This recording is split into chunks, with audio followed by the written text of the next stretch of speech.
Dear Chair, dear colleagues, I am honored to address you in person once again as leader of Partit Nazionalista of Malta. A proud member of the European People's Party, since the last EPP summit, I have been given a renewed mandate by my party to carry on with our work to regenerate Maltese democracy.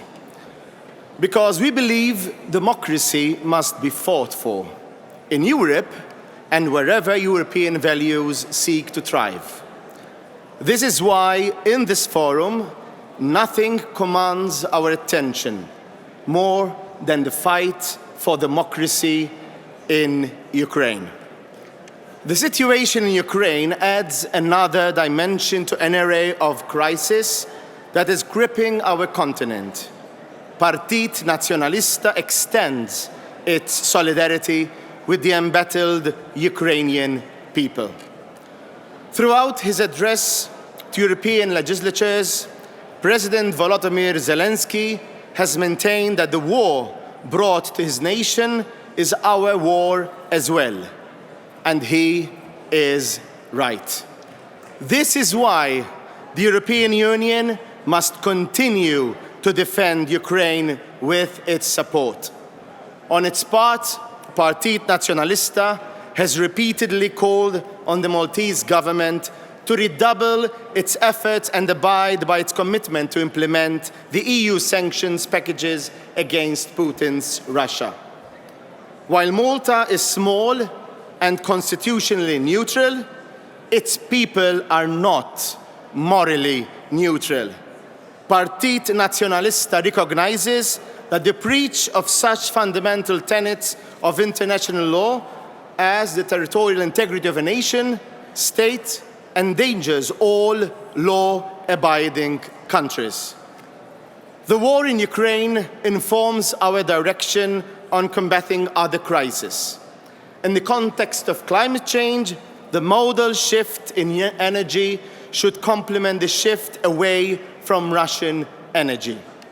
Europe must eventually cease its dependence on fossil fuels, more so when they are supplied by autocracies, the kind of regimes that do not think twice before invading a sovereign nation. The crises we face today are interlaced delicately. Emerging from the pandemic required difficult calculations for living with the coronavirus. Emerging from the war in Ukraine will require new and urgent thinking on our transition toward climate neutrality as concerns energy. Finally, colleagues, we would do well not to lose sight of the obligations we have in upholding the rule of law across the Union. Our commendations on Ukraine would diminish in their value if we fail to better our democracies at home. On its part, Partit Nazionalista will not waver in its fight against corruption and the erosion of the rule of law in Malta. Even in the smallest member state, institutional failings mount a real threat to the well-being of the European Union. Along this vein, we will push for the implementation of the Commission recommendation on the protection of journalists and human rights defenders who engage in public participation. Journalists are on the front lines of assuring the free flow of information, a fundament of democracy.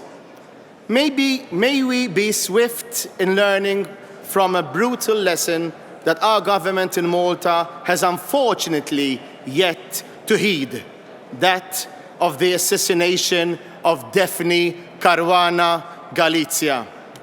The fundamental rights on which our union is premised are not an obstacle to a solution, but a guide toward it. As we prepare to lead our nations through less stormy seas, we ought to remember that there is wisdom in that well-known axiom that Europe was forged in crisis. And I believe that together, as the European People's Party, with courage and determination, Europe will not only dream to emerge from this chapter, but it will even be stronger than ever before in a future shared with Ukraine. Thank you very much.